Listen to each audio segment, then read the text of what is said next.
Hey hello welcome to commission dot. कैसे हैं आप लोग? तो देखिए, पहले वीडियो में हम लोगों ने जो चीजें देखी that was all about atomic orbital, atomic structure, shell, sub shell और कार्बन का इलेक्ट्रॉनिक कॉन्फ़िगरेशन क्या होता है।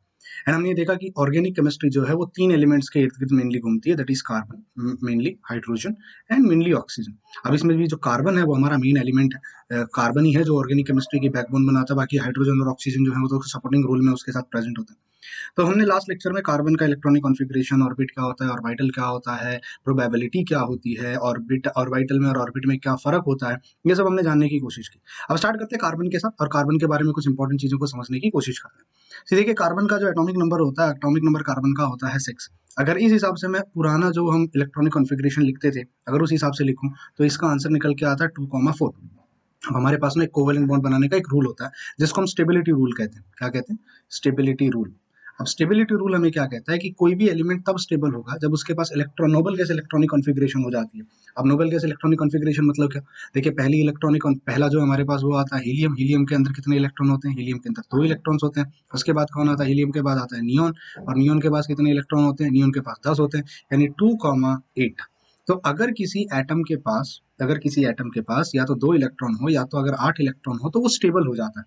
स्टेबल का मतलब यहाँ पे ये है कि वो रिएक्शन नहीं करेगा, किसी के साथ रिएक्ट नहीं करेगा। अब इसके ना मैं आपको 2 रीज़न बता सकता हूँ। एक तो आप लोगों ने 2,8 पढ़ा होगा। दूसरा मैं आपको इसका मतलब बताऊँ, जैसे ही उसके पास 8 इलेक्ट्रॉन हो जाते हैं, सारे के सारे इलेक्ट्रॉन पैड हो जाते हैं। अगर आपने देखा होगा, हमने लास्ट वीडियो में देखा था, मैं आपको बताया था कि किस तरीके से अगर आप एटॉमिक्स इसमें लेके चलते हो, पार्टिकल नेचर में, तो इलेक्ट्रॉन को हम इस तरीके से साउथ, नॉर्थ, नॉर्थ और साउथ के तौर पे इस तरीके से हम पेयर कर सकते हैं कि electrons are paired with each other.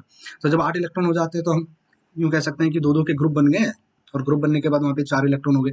अब इसको तो आप इस तरीके से भी समझ सकते हो। आपने देखा होगा कि हमने इलेक्ट्रॉनिक कॉन्फ़िगरेशन पढ़ी थी। पहले में हमारे पास आता है 1s, फिर आता है हमारे पास 2s और फिर आता है हमारे पास 2p। अब अगर इसमें 2 इलेक्ट्रॉन चले गए, तो वो दोनों के दोनों इलेक्ट्रॉन पेयर्ड हो जाएँगे।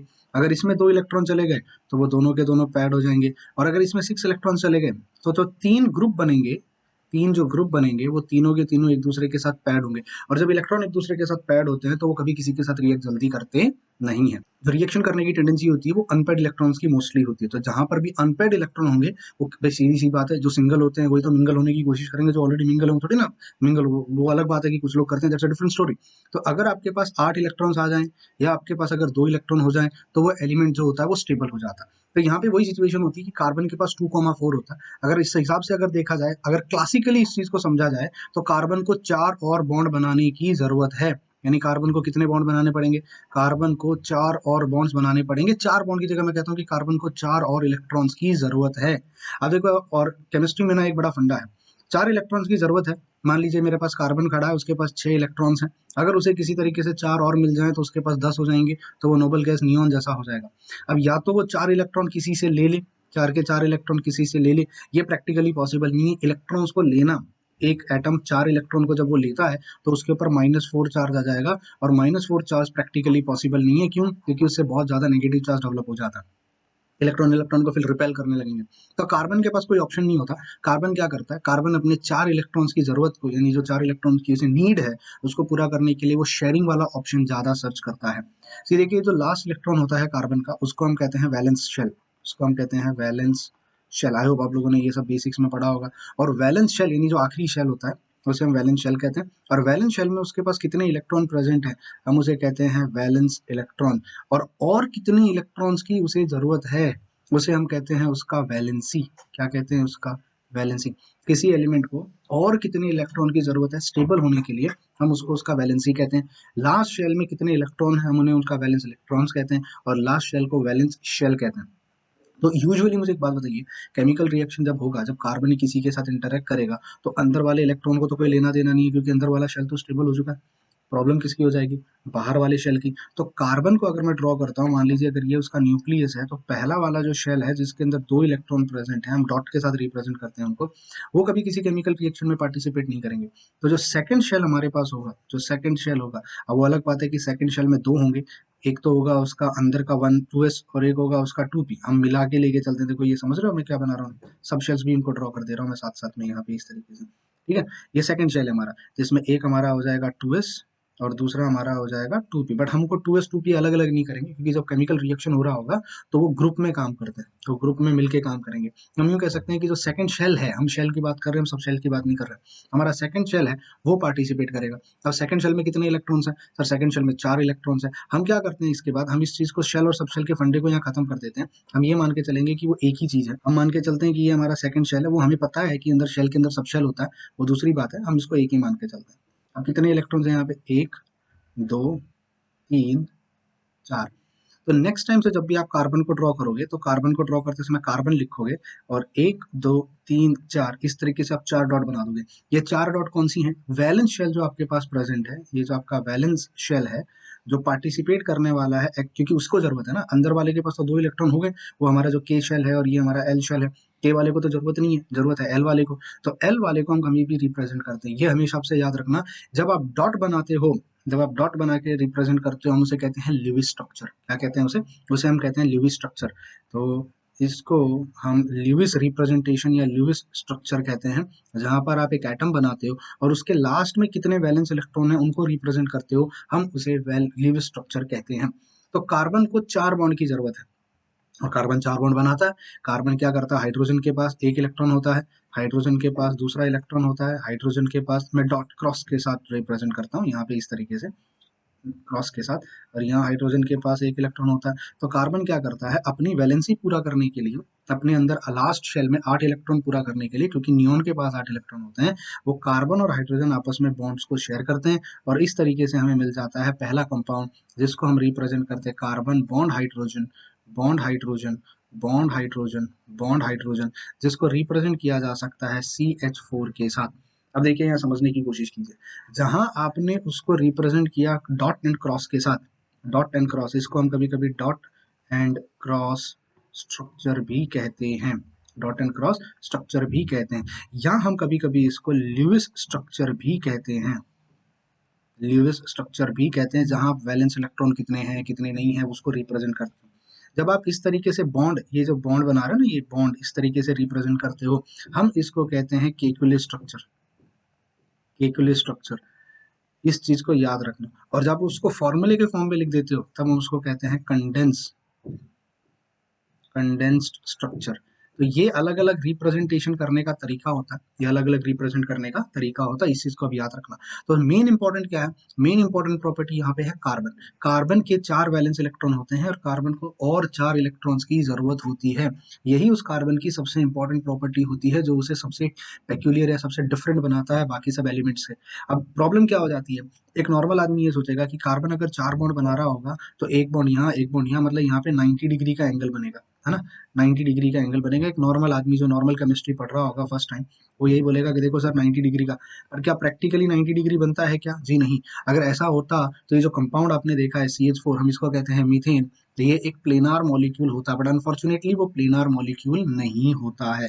तो ये तो जो हमने फंडा समझा कि कार्बन 4 बॉन्ड बनाता है, कार्बन के पास 4 वैलेंस, ये पुराना कॉन्सेप्ट है, जहाँ पे हम ये देखते थे अच्छा लास्ट में कितने हैं, अच्छा 4 हैं, और कितने चाहिए, और 4 चाहिए, चलो 4 आ जाओ। बट जैसे जैसे हमने साइंस में प्रोग्रेस किया और जब हमें यह समझ में आने लगा कि जो हमारा इलेक्ट्रॉन होता है वो स्पिन करता है, और स्पिन के साथ यहाँ साउथ पोल और यहाँ नॉर्थ पोल होता है, तो ये इलेक्ट्रॉन किसी दूसरे बॉन्ड, मतलब क्या, what basically is a bond? Bond मतलब वही होता है, मान लीजिए मेरे हाथ पास एक इलेक्ट्रॉन है, तुम्हारे पास एक इलेक्ट्रॉन है, तुम्हारा इलेक्ट्रॉन मेरा इलेक्ट्रॉन जब एक दूसरे को अट्रैक्ट करेगा तभी तो बॉन्ड बनेगा। बॉन्ड का मतलब क्या होता है? बॉन्ड का मतलब ही वही होता है। तो आप जो ये समझ रहे हो कि कार्बन ने हाइड्रोजन के साथ बॉन्ड बनाया, कार्बन ने हाइड्रोजन के साथ बॉन्ड बनाया, हम इस लाइन को ड्रॉ कर देते हैं या डॉट बना देते हैं या क्रॉस बना देते हैं और बोल देते हैं देखो ये बॉन्ड बन गया। बेसिकली इस बॉन्ड का मतलब क्या होता है?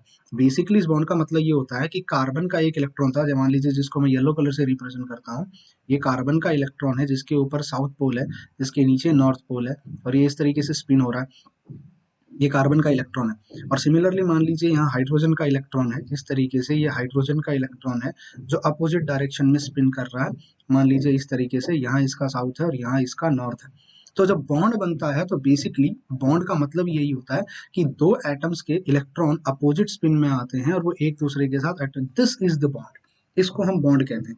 मतलब जब आपकी साइंस ने प्रोग्रेस किया और जब हमें और डिटेल में चीजें समझ में आने लगी, मैग्नेटिज्म के बारे में पता चलने लगा, हमने थोड़ा क्वांटम के बारे में पढ़ा, तो हमें समझ में आने लगा कि बॉन्ड बनना इज नॉट लाइक आजा इलेक्ट्रॉन आ जाओ जितने मर्जी इतने इलेक्ट्रॉन ले लो। नो, बॉन्ड बनना, नंबर ऑफ बॉन्ड कितने बनेंगे, नंबर ऑफ बॉन्ड्स में स्पेशली बात कर रहा हूँ कोवेलेंट बॉन्ड की, will be equal to number of unpaired electrons, number of unpaired electrons.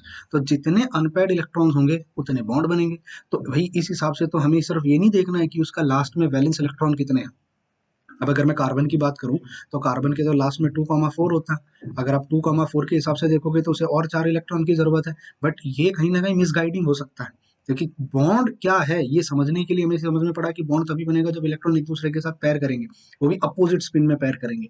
तो इसको तुम चाहो तो ऐसे भी रिप्रेजेंट कर सकते हो, इस चीज को जो तुमने यहाँ लिखा है इसको आप ऐसे भी रिप्रेजेंट कर सकते हो कि कार्बन और हाइड्रोजन के बीच में बॉन्ड बनना मतलब इलेक्ट्रॉन्स का पेयरिंग होना इस तरीके से।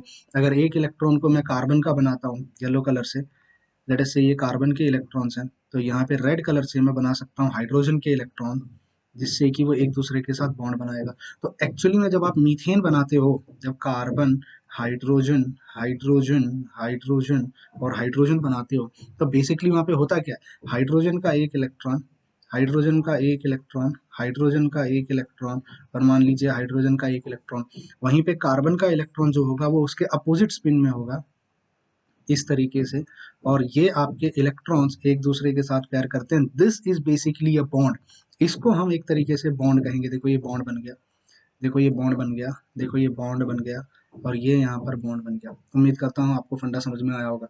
तो कार्बन 4 बॉन्ड तभी बना सकता है जब उसके पास 4 अनपेयर्ड इलेक्ट्रॉन होंगे। तो क्या सच में कार्बन के पास 4 अनपेयर्ड इलेक्ट्रॉन होते हैं? तो इसको देख के 2,4 को देख के हम ये प्रेडिक्ट नहीं कर सकते कि क्या सच में उसके पास 4 अनपेयर्ड इलेक्ट्रॉन है। तो इसके लिए हमें उसके पास जाना, इसको हम कहते हैं old electronic configuration, old electronic configuration, जिसमें आप लिखते थे 2,4 2, ये बहुत मिसगाइडिंग होती है। तो हमारा जो न्यू इलेक्ट्रॉनिक कॉन्फ़िगरेशन है, अब बताइए उसको रिप्रेजेंट कैसे करोगे? पहले में 2 इलेक्ट्रॉन है, हम उसको लिखेंगे 1s2, दूसरे में 4 है, लेकिन 4 में हमें पता है सेकंड शेल में 2 सब शेल होते हैं। सबसे पहले आएगा 1s2 और 2s2, यहाँ पे आएगा 2s2, और फिर हमारे पास आएगा 2p2। अब आप यहाँ पे हंस रूल यूज करोगे, अगर ये 2 इलेक्ट्रॉन्स हैं तो दोनों इलेक्ट्रॉन पैड हैं। अब लास्ट के जो 4 इलेक्ट्रॉन थे, हमें ये देखना है क्या सच में उसके पास 4 अनपेयर्ड इलेक्ट्रॉन है। तो हमने यहाँ ड्रॉ किया, नहीं भैया, 2 इलेक्ट्रॉन तो पैड हो जाएंगे और यहाँ पर होते हैं 3, तो 1 और 2, लो हो गई गड़बड़ शुरू। यहाँ कार्बन को अगर आप देखो तो कार्बन के पास कितने अनपेयर्ड इलेक्ट्रॉन्स हैं? कार्बन के पास सिर्फ 2 ही अनपेयर्ड इलेक्ट्रॉन है, और वो 2 अनपेयर्ड इलेक्ट्रॉन यहाँ पर हैं, 2 अनपेयर्ड इलेक्ट्रॉन। अब आप ही खुद मुझे लॉजिक लगा के बताइए, मैं जो अब तक पढ़ा रहा हूँ लॉजिकल है भाई? बॉन्ड बनना मतलब क्या होता है? This is what is called as bond बनना। और बॉन्ड के लिए एक सिंगल इलेक्ट्रॉन होना चाहिए। अगर पैड इलेक्ट्रॉन है तो वो तो इलेक्ट्रॉन एक दूसरे में इन्वॉल्व हो गए हैं, वो थोड़ी ना किसी के साथ जाके रिएक्ट करेंगे। अब यहाँ पे अगर कार्बन को देखा जाए तो कार्बन के पास तो सिर्फ 2 ही अनपेयर्ड इलेक्ट्रॉन है। तो अगर मैं क्वांटम के हिसाब से देखूं, या क्वांटम भी नहीं कहता, न्यू इलेक्ट्रॉनिक कॉन्फ़िगरेशन के हिसाब से देखूं, न्यू इलेक्ट्रॉनिक कॉन्फ़िगरेशन, इसको हम कहते हैं न्यू इलेक्ट्रॉनिक कॉन्फ़िगरेशन, मैं इसी लिख देता हूँ। तो उसके हिसाब से तो मेरे पास सिर्फ 2 ही अनपेयर्ड इलेक्ट्रॉन है, 2 अनपेयर्ड इलेक्ट्रॉन। तो इस हिसाब से तो भैया कार्बन सिर्फ 2 ही बॉन्ड बनाना चाहिए। तो कार्बन के 4 बॉन्ड वाला कंपाउंड तो कभी एग्जिस्ट ही नहीं करना चाहिए। यही हमारी आ जाती है सबसे बड़ी प्रॉब्लम। क्या प्रॉब्लम आ जाती है कि कार्बन 4 बनाएगा या 2 बॉन्ड बनाएगा, ये कैसे पता चलेगा? तो हमें यहाँ पे इंट्रोड्यूस करना पड़ा एक नए कॉन्सेप्ट को। फिर देखिए प्रॉब्लम क्या होती है कि कार्बन वैसे चाहता तो है वो 4 बॉन्ड बनाए, क्योंकि अगर वो 4 बॉन्ड बना लेगा तो वो नोबल गैस नियॉन जैसा हो जाएगा, क्योंकि उसके पास फिर 10 इलेक्ट्रॉन हो जाएंगे। बट कार्बन की प्रॉब्लम क्या है? कार्बन के पास 1s2 है, कार्बन के पास 2s2 है, और कार्बन के पास 2p2 है। मतलब यहाँ पे 2 इलेक्ट्रॉन पैड है इस बॉक्स के अंदर, आपको पता ही ऑर्बिटल है, यहाँ पर 2 इलेक्ट्रॉन पैड हैं इस बॉक्स। अच्छा, इसको थोड़ा और दूर लिखता हूँ मैं, दूर इसलिए लिखूंगा, ये रिप्रेजेंट करेगा कि 1s और 2s के बीच में, और इन दोनों को नजदीक लिखता हूँ 2p2, ये रिप्रेजेंट करेगा कि एनर्जी में डिफरेंस है। तो 2s की एनर्जी और 2p की एनर्जी में खास फर्क नहीं है, बहुत नजदीक नजदीक है, क्योंकि वो सबशेल्स हैं और सबशेल्स में ज्यादा डिफरेंस नहीं होता है। और 2p में 3 ऑर्बिटल्स होती हैं और जिसमें 2 ही इलेक्ट्रॉन है।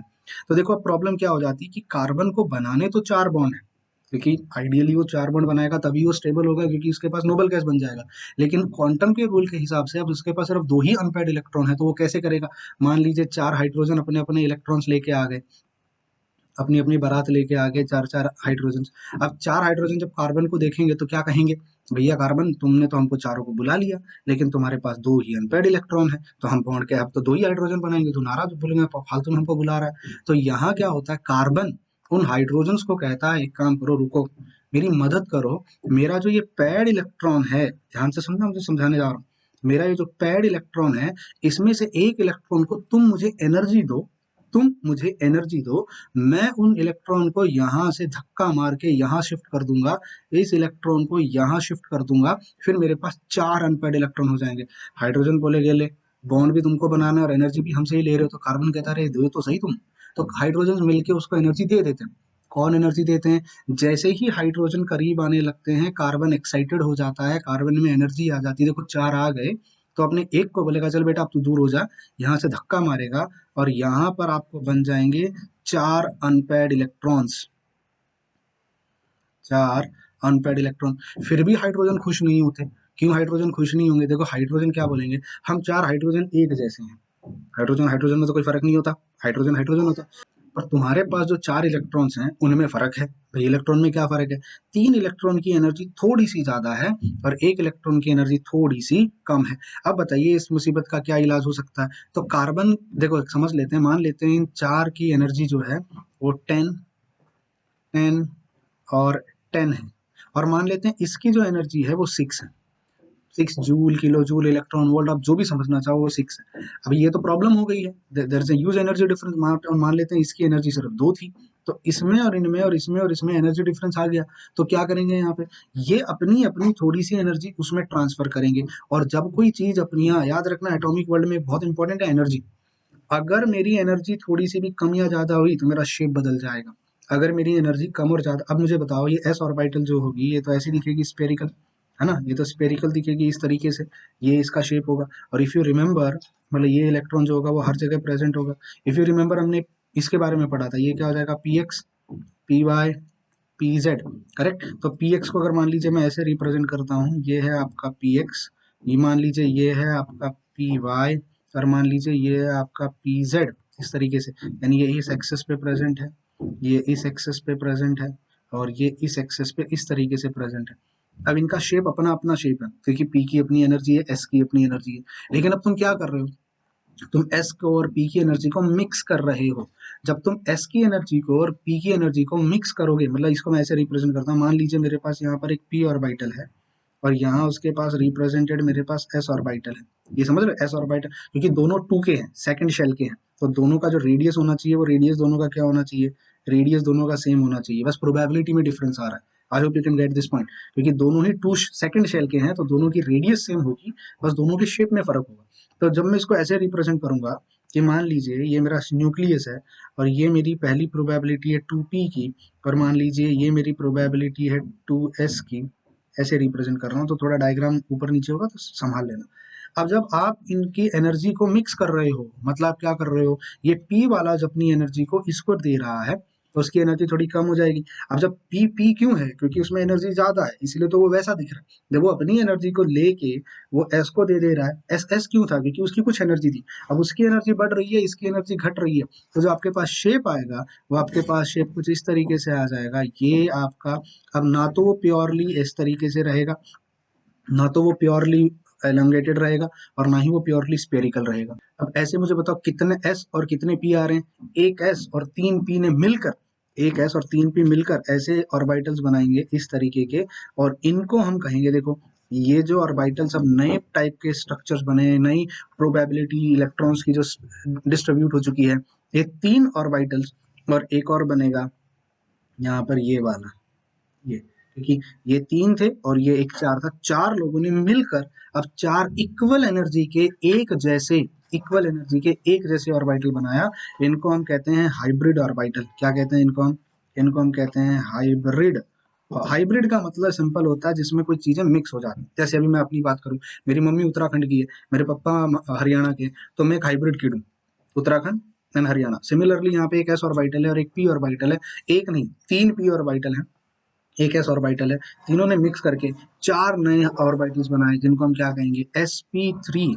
sp3, अब sp3 हमने क्यों लिखा, क्योंकि एक s का था और p के 3 थे, हाइब्रिड ऑर्बिटल। और इस फिनोमिनॉन को हम कहते हैं hybridisation.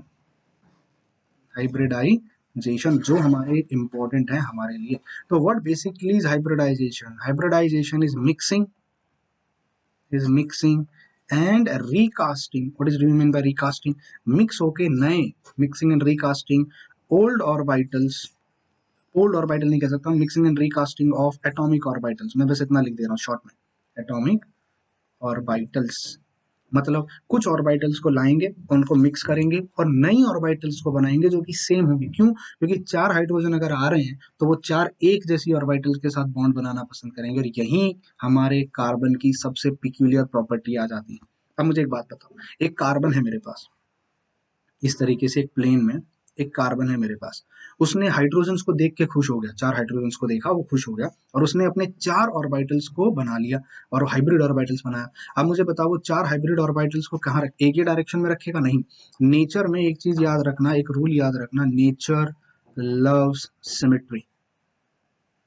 Nature love symmetry, point number 1। दूसरा, नेचर में मिनिमम मिनिमम रिपल्शन रखना पसंद करता है, मिनिमम रिपल्शन। एंड नेचर हमेशा मैक्सिमम अट्रैक्शन करना पसंद करता है। रिपल्शन कम हो और अट्रैक्शन ज्यादा हो, यही नेचर चाहता है। तो अब मेरे पास 4 ऑर्बिटल्स हैं कार्बन की, तो एक ऑर्बिटल को वो ये डायरेक्शन में रखेगा, देखो ये p ऑर्बिटल नहीं है, याद रखना ये एक हाइब्रिड ऑर्बिटल है जो थोड़ी सी फूगी हुई होगी इस तरीके से। एक और ऑर्बिटल को इस डायरेक्शन में रखेगा इस तरीके से। अब बची हमारे पास 2 ऑर्बिटल, उन 2 ऑर्बिटल को वो क्या करेगा, एक ऑर्बिटल को डाल देगा ऊपर की तरफ और एक ऑर्बिटल को डाल देगा यहाँ नीचे की तरफ। इन शॉर्ट अगर मैं इसको ड्रॉ करूँ तो मैं इसको इस तरीके से ड्रॉ कर सकता हूँ। मान लीजिए अगर मेरे पास यहाँ पे बॉक्स है, इस तरीके से मान लीजिए एक बॉक्स में बना देता हूँ, तब समझना ज़्यादा बेटर आसान हो जाएगा। ऐसे तो कार्बन क्या करेगा, मान लीजिए इस बॉक्स के बीचों बीच, इस बॉक्स के बीचों बीच कार्बन प्रेजेंट है यहाँ पे इस तरीके से। तो कार्बन, अब देखो ऑर्बिटल को मैं एक लाइन से ड्रॉ करता हूँ, ठीक है, एक लाइन से। एक ऑर्बिटल को कार्बन वहां रखेगा, यहाँ रखेगा, एक ऑर्बिटल को कार्बन यहाँ रखेगा, देखो वी बन गया, एक वी शेप बन गया, करेक्ट। एक ऊपर से लेके नीचे ये वी शेप बन गया। और कार्बन क्या करेगा, अपनी एक और ऑर्बिटल को जो उसकी है उसको एक ऑर्बिटल को यहाँ डाल देगा, तो आपको येलो कलर का एक वी और व्हाइट कलर का एक वी दिखेगा। अब मान लीजिए सामने से अब 4 हाइड्रोजन खुश हैं, अब तो 4 हाइड्रोजन राजी हो गए, हाँ जी, अब 4 हाइड्रोजन राजी हो जाएंगे बॉन्ड बनाने के लिए।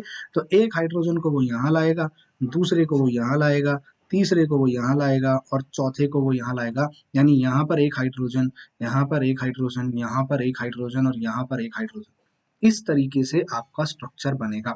अब देखो इसको इस तरीके से रिप्रेजेंट भी और कैसे कर सकते हैं, मान लीजिए आप यहाँ से देख रहे हो, इस डायरेक्शन से आप देख रहे हो यहाँ से, तो आपको ऐसा लगेगा ये हाइड्रोजन और ये हाइड्रोजन तो आपको प्लेन में दिख रहे होंगे, you can find them in plane. मतलब आपको कार्बन दिखेगा, एक हाइड्रोजन यहाँ दिखेगा, एक हाइड्रोजन यहाँ दिखेगा।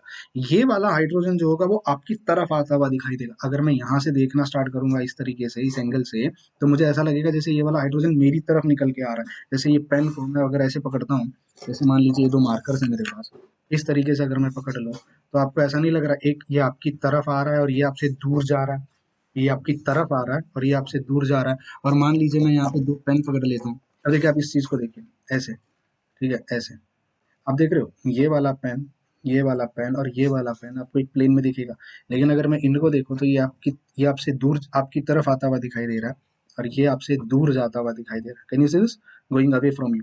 तो आपको यहाँ पे, आप अगर अपना नजरिया बदलोगे तो आपको यहाँ पे ऐसा दिखाई देगा कि हाइड्रोजन जो येलो वाले हैं, अगर आप इस डायरेक्शन से देखोगे वो आपको येलो, मैं उनको येलो लाइन से ही ड्रॉ करता हूँ, चलो यहाँ पे, ठीक है। तो आपको ये 2 हाइड्रोजन्स आपको प्लेन में दिखाई देंगे इस तरीके से। और जो व्हाइट वाला एक हाइड्रोजन है, एक हाइड्रोजन जो व्हाइट वाला है वो आपकी तरफ आता हुआ दिखाई देगा और एक आपसे दूर जाता हुआ है। तो जो दूर जाता हुआ दिखाई देगा उसको हम इस तरीके से रिप्रेजेंट करेंगे, देखो वो दूर जा रहा है। और जो आपकी तरफ आता हुआ दिखाई देगा उसको हम इस तरीके से कलर कर देते हैं, ऐसे हम इसमें कलर कर देते हैं और ये आपकी तरफ हम बना देते हैं। And this is how you represent methane. तो आई होप आपको मीथेन के बारे में पता चल गया होगा कि मीथेन को हम किस तरीके से रिप्रेजेंट करते हैं। और यहीं से हमारी कहानी शुरू होती है कार्बन की। तो देखो कार्बन ने 4 बॉन्ड क्यों बनाए, क्या रीजन था 4 बॉन्ड बनाने का? अब आप सोच रहे होगे, जब इन हाइड्रोजन्स ने उसको एनर्जी दी, इलेक्ट्रॉन्स को, इस इलेक्ट्रॉन को यहाँ से यहाँ ले जाने के लिए, तो सिस्टम अनस्टेबल हो गया। हाइड्रोजन ने उसको एनर्जी दी ना। हाँ, तो देखो यहाँ रूल बताता हूँ। सोचो अगर मैं तुमको ऐसा कहूँ कि आज मुझे 10 रुपए दे दो और कल मैं तुम्हें 20 रुपए वापस दूंगा, तो तुम दोगे? दोगे कि नहीं दोगे? मतलब मान लीजिए मुझे एक बिजनेस शुरू करना है, एक एग्जांपल लेते हैं। मान लीजिए मुझे बिजनेस शुरू करना है जिसके लिए मेरे को 10,000 की जरूरत है, और मेरे पास 10,000 रुपए नहीं है। तो आपसे मैं 10,000 रुपए मांगता हूँ। अब आप मान लीजिए मुझे 10,000 रुपए दे देते हो, और मैं आपसे कहता हूँ कि एक महीने बाद मैं इन 10,000 से 1,00,000 रुपए कमाऊंगा। तो ऐसा अगर कोई ऑफर आपको मिले, तो सीधी सीधी सी बात है भाई, हम ऑब्वियसली उसमें इन्वेस्ट करेंगे। तो सेम चीज यहाँ पर जो है वो हाइड्रोजन्स ने करी। देखो, कार्बन के पास जब इलेक्ट्रॉन्स प्रॉपरली नहीं प्रेजेंट थे, जब उसके पास सारे इलेक्ट्रॉन इस तरीके से पैड थे, 2 इलेक्ट्रॉन, और सिर्फ 2 ही इलेक्ट्रॉन अनपैड थे, ऐसे 3 ऑर्बिटल्स में से, तो हाइड्रोजन्स ने उसमें पैसा इन्वेस्ट किया। पैसा मतलब हमारे यहाँ पे हो जाती है एनर्जी इन्वेस्ट किया। ठीक है। और वो एनर्जी इन्वेस्ट करने के बाद इस इलेक्ट्रॉन को अनपैड करवाने में मदद करी। और जैसे ही 4 इलेक्ट्रॉन अनपैड हुए और हाइब्रिडाइजेशन हुआ, और कार्बन ने अपने 4 इलेक्ट्रॉन्स को ऐसे अलग अलग रखा, और जैसे ही हाइड्रोजन ने जब उनके साथ बॉन्ड बनाया, तो जितनी एनर्जी हाइड्रोजन ने दी थी, उससे कहीं ज्यादा एनर्जी वहां से रिलीज हो जाती है। जैसे ही 4 बॉन्ड बनेंगे, उतनी ज्यादा, अगर मान लीजिए 4 हाइड्रोजन्स ने उसके अंदर 500 की एनर्जी इन्वेस्ट करी थी, तो बॉन्ड बनने के बाद कुछ मान लीजिए 4,000 की एनर्जी रिलीज हो जाती है। और ये तो अच्छी बात है। तो हमारे नेचर में हमेशा बॉन्ड तभी बनते हैं जब एनर्जी डिक्रीज होती है। किसी सिस्टम में अगर किसी बिजनेस में आपका नुकसान हो, आप कभी उस बिजनेस में इन्वेस्टमेंट नहीं करोगे। तो सिमिलरली 4 हाइड्रोजन्स और 1 कार्बन मिलके, ये 4 हाइड्रोजन्स कार्बन की मदद करते हैं इलेक्ट्रॉन को अनपैड करवाने में, और फिर बॉन्ड बनाते हैं, और चार पांचों मिलकर काम करते हैं, और जितना इन्वेस्टमेंट हुआ नहीं था उससे कहीं ज्यादा है वो पैसा जनरेट कर लेते हैं। तो सेम चीज यहाँ पर होती है। तो इस तरीके से हमारे कार्बन का सबसे पहला और सबसे ब्यूटीफुल कंपाउंड बनता है, जिसको हम इस तरीके से रिप्रेजेंट करते हैं। ये कार्बन होगा, बॉन्ड हाइड्रोजन, नीचे की तरफ बॉन्ड हाइड्रोजन, यहाँ बॉन्ड हाइड्रोजन, और यहाँ बॉन्ड हाइड्रोजन। अगर आप इस स्ट्रक्चर को देखो तो ये 90 डिग्री पे नहीं है। The angles that you see over here, the angles जो आप carbon hydrogen hydrogen carbon carbon के जो एंगल्स आप देखोगे, ये एंगल 90 डिग्री। जो हम समझ रहे थे कि कार्बन जो होगा वो इस तरीके से 90 डिग्री के बॉन्ड बनाएगा, असलियत में जब हमने उसको नेचर में देखा, तो ये जो बॉन्ड बन रहा है, ये जो एंगल्स बन रहे हैं, ये 109 डिग्री के, ऑब्वियसली मिनट में भी कुछ आता है, 28 मिनट के आसपास होता है, रफली 109 डिग्री के आसपास बनते हैं। इसको हम कहते हैं बॉन्ड एंगल। क्या कहते हैं इसको हम कहते हैं बॉन्ड एंगल। तो कार्बन की इस प्रॉपर्टी को याद रखना। कैसे हम कार्बन अगर 4 बॉन्ड बना रहा है, जरूरी नहीं है वहां हाइड्रोजन होना चाहिए, कोई भी, अगर कार्बन 4 अलग अलग बॉन्ड बना रहा है, कार्बन अगर 4 अलग अलग बॉन्ड बना रहा है, तो किस एंग, ये 90 डिग्री नहीं है, इस चीज को याद रखना। एक हाइड्रोजन अगर प्लेन के ऊपर है, एक हाइड्रोजन प्लेन के नीचे होगा, एक यहाँ होगा, एक वहां होगा, और वो 90 डिग्री नहीं होगा, इट विल बी 109 डिग्री। ऐसे कार्बन जो 4 डिफरेंट बॉन्ड्स बनाते हैं, 4 डिफरेंट बॉन्ड्स बना रहे हैं, उनको हम कहते हैं सेचुरेटेड, उसको हम कहते हैं सेचुरेटेड कार्बन। ऐसा कार्बन जो 4 अलग अलग बॉन्ड बनाएगा, उसे हम सेचुरेटेड कार्बन। तो अनसेचुरेटेड भी कुछ होता होगा, जी हाँ, अनसेचुरेटेड भी कुछ होता होगा, जिसको हम अगले वीडियो में देखेंगे। और अगला वीडियो आपको जो मिलेगा, तब आपको समझ, जो कल मिलेगा, तब आपको समझ में आएगा कि अनसेचुरेटेड कार्बन क्या होते हैं, और सेचुरेटेड कार्बन तो मैंने इस वीडियो में आपको बता दिया। अब देखो, मैं फिर से कह रहा हूँ, जरूरी नहीं है कि ये कार्बन हाइड्रोजन से ही बॉन्ड बनाए। ये अगर कार्बन हाइड्रोजन से बॉन्ड बनाता है तो बहुत अच्छी बात है, वरना कार्बन के पास और भी ऑप्शंस हैं। सोचिए, ऐसे ही अगर मेरे पास 2 कार्बन हो जाते, मान लीजिए इस तरीके से ये 2 प्लेन होते, यहाँ एक कार्बन होता, यहाँ एक कार्बन होता, इसके ऊपर का बॉन्ड, नीचे का बॉन्ड, यहाँ बॉन्ड, यहाँ बॉन्ड। इस कार्बन में मान लीजिए एक बॉन्ड यहाँ, इसको मैं येलो कलर से ड्रॉ करता हूँ, मान लीजिए एक यहाँ होता, एक ऊपर होता, एक वहां होता, एक वहां होता, मतलब दोनों टेट्राहेड्रल है, देखो समझ रहे हो आप, दोनों टेट्राहेड्रल है। बस फर्क सिर्फ कितना है, इसके ऊपर और नीचे वाला इस साइड में है, इसका ऊपर और नीचे वाला ये डायरेक्शन में। अब मान लीजिए ये दोनों कार्बन एक दूसरे के साथ बॉन्ड बना लें, ऐसे ऐसे अगर एक दूसरे के साथ बॉन्ड बना लें, यहाँ हाइड्रोजन आ जाए, यहाँ हाइड्रोजन, यहाँ हाइड्रोजन, यहाँ हाइड्रोजन, यहाँ हाइड्रोजन, यहाँ हाइड्रोजन, तो सोचो ये चेन कितनी बढ़ सकती है। अब ऐसे ही इमेजिन करो, ये इस हाइड्रोजन की जगह एक और कार्बन आ जाए, तो मान लीजिए इस हाइड्रोजन की जगह एक और कार्बन को मैं ऐसे ड्रॉ कर देता हूँ, ये कार्बन हो जिसका बॉन्ड नीचे की तरफ बन रहा हो, ये ऊपर की तरफ हाइड्रोजन आ जाए, यहाँ हाइड्रोजन और यहाँ हाइड्रोजन आ जाए। आई होप टेट्राहेड्रल अब समझ में आ रहा है आपको किस तरीके से आप टेट्राहेड्रल बना सकते हो। तो ये भी तो अब सोचो कार्बन कार्बन कितनी लंबी चेन बना सकते हैं। तो कार्बन कार्बन के साथ जब बॉन्ड बनाता है हम उस प्रॉपर्टी को कहते हैं कैटिनेशन। क्या कहते हैं? कैटिनेशन। कार्बन खुद के साथ बॉन्ड बना के लंबी चेन बना सकता है। जरूरी नहीं है इन दो पोजीशन पे हाइड्रोजन ही लगने चाहिए। अब देखो इसका अगर मैं स्ट्रक्चर बनाऊं, ये तो नॉर्मल हो गया, इसको मैं ऐसे बना सकता, कार्बन के साथ 3 हाइड्रोजन CH3, फिर कौन लगा है? कार्बन, कितने हाइड्रोजन? 2 CH2, फिर कौन लगा है? कार्बन, कितने हाइड्रोजन? 1 3 CH3, ये हमारे बन गया तीसरा कार्बन। 3 कार्बन वाला कंपाउंड। अब हाइड्रोजन कितने हो? अच्छा एक और बात मुझे बताओ, क्या इन सब में कार्बन ने 4 अलग अलग बॉन्ड बनाए हैं? अलग अलग बॉन्ड डज नॉट मीन कि अलग अलग लोग होने चाहिए। 4 अलग अलग बॉन्ड है अलग अलग डायरेक्शंस में। तो जी हाँ, तो हम इसको कहेंगे ये भी हमारे पास क्या है? ये भी हमारे पास सैचुरेटेड कंपाउंड है जिसमें कार्बन के 4 अलग अलग बॉन्ड प्रेजेंट हैं।